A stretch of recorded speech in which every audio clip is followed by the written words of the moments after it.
So we've been discussing the 7 Years' War in North America, also commonly called the French and Indian War, but as I mentioned in the last video, I think 7 Years' War is a better name for this conflict because it was the first global war that happened more than 150 years before World War I. And this global war was, at its heart, about who would be the dominant empire in the world. Would it be England or would it be France? Now, in the North American theater of this war, England, France, and their Native American allies on both sides were vying for territory, and particularly territory along the Appalachian Mountain Range in upstate New York, Canada, this kind of western territory that was the border between the English settlement and Indian country to the west. So in this video, let's talk about how the war actually progressed and what its consequences were for North America and later the United States. All right, so we've got the English, the French, and a number of Native American tribes all kind of jostling for position in North America. Now, what stresses the British out the most is the presence of the French in the Ohio River Valley. Both the British and the French have laid claim to this territory. And they're both eager to strengthen their territorial claims by building forts and otherwise having a show of possession of the area. They argue over who had a presence there first. So to establish the English presence in the Ohio River Valley, the English send a young officer named George Washington to build a fort.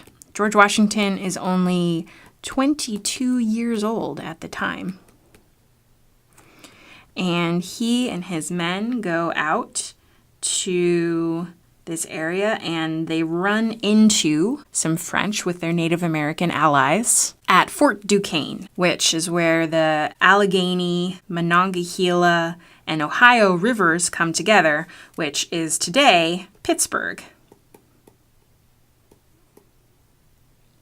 So George Washington and his allies get the jump on the French, but that doesn't last very long. They're overpowered and they fall back and establish Fort Necessity on account of it was necessary. And they managed to hold out for a little while, but eventually the French, the Canadians, and their Native American allies force Washington to surrender, and he goes back to Virginia. So that's 1754. And we'll call that fail number 1. All right, so then a year later, 1755, the British try to displace the French from Fort Duquesne once again, and they send Major General Edward Braddock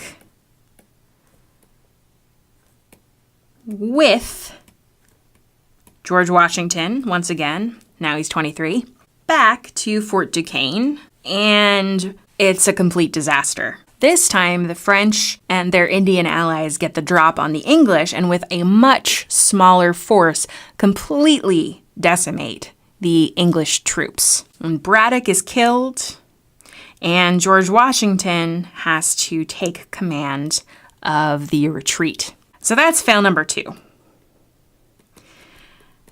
In general, this war does not go terribly well for the British at the beginning, except in one area, Acadia, where the British managed to attain control and they kick out the French settlers, the Acadians, who are transported down to the French settlement of New Orleans in Louisiana, where eventually their name becomes garbled and they're known as the Cajuns.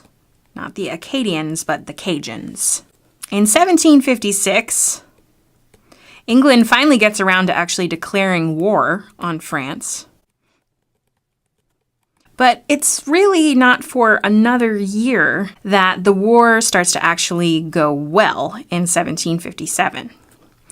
And the reason that the war starts going well for the English, finally, is that the Prime Minister, William Pitt, decides that he is going to pour money into this endeavor. So he thinks that the English have just not had enough men, materials, money, Indian allies up until this point. So he is really going to commit the British Empire to exiling the French from this area of North America.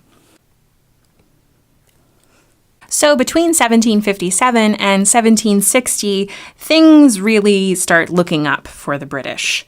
They finally capture Fort Duquesne, and they capture the Ohio Valley, Nova Scotia, upstate New York, and Quebec. So by 1760, pretty much all the fighting is done in North America. The English have more or less forced the French out of the eastern seaboard and Canada. And in 1763, the English and the French sit down to hammer out the Treaty of Paris. So the Treaty of Paris in 1763, and I apologize, I cannot help the fact that there are like a million treaties of Paris. There's also the Treaty of Paris that ended the Revolutionary War. There's the Treaty of Paris that ended the Spanish-American War. Paris was the place where you made treaties, and they're all called the Treaty of Paris, but this is the one that happened in 1763. In general, this was a big victory for the English. The English not only got most of France's possessions in the New World, they got New France, aka Canada. They got Spanish Florida. Spain was fighting on the side of France, so they lose that. They got a bunch of sugar islands in the Caribbean. And they pretty much got recognized as the premier power in Europe and the premier imperial power. So the largest and most powerful empire in the world. And let's not forget that the colonial Americans, citizens of Massachusetts and New York, Pennsylvania, Virginia, they were on the winning side here. They fought alongside the British regulars. They repelled the French and their Native American allies. This was actually a pretty big confidence boost for young America.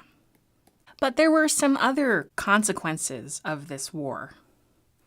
On the not-so-good side, the 7 Years' War was not particularly good for Native Americans in general, both those who had allied with the British and those who had allied with the French. They no longer had two imperial powers vying against each other in North America that they could play off of each other. Now, Native Americans were only dealing with the British, who certainly were not giving them a fair seat at the table. Not long after the 7 Years' War, they will institute what's called the Proclamation of 1763, which was basically a boundary line along the Appalachian Mountains, saying that that was going to be the end of white settlement, that they would reserve all the lands west of the Appalachians for Native Americans. Well, you can imagine how much the American white settlers respected that, which is to say they completely ignored this boundary line. So the Native Americans will continue to be pushed farther west. and to develop more of what we call a race consciousness. The idea that they were all in one big group together who had to combine forces to repel English settlement. The other major outcome of the 7 Years' War was taxation. Remember that William Pitt won the 7 Years' War by pouring money into it. At the end of the 7 Years' War, England is in a lot of debt, and they have just gone to a lot of trouble to protect their North American interests. Now, as they are looking for ways to make revenue to make up the deficit the 7 Years' War has placed on them, they look at their North American colonists and say, you should pay your way. And the American colonists, who have been used to more than a century of called salutary or benign neglect, are shocked and outraged that the British Empire is now clamping down on them. And the colonists' reaction to those new taxes will propel the colonies into revolution.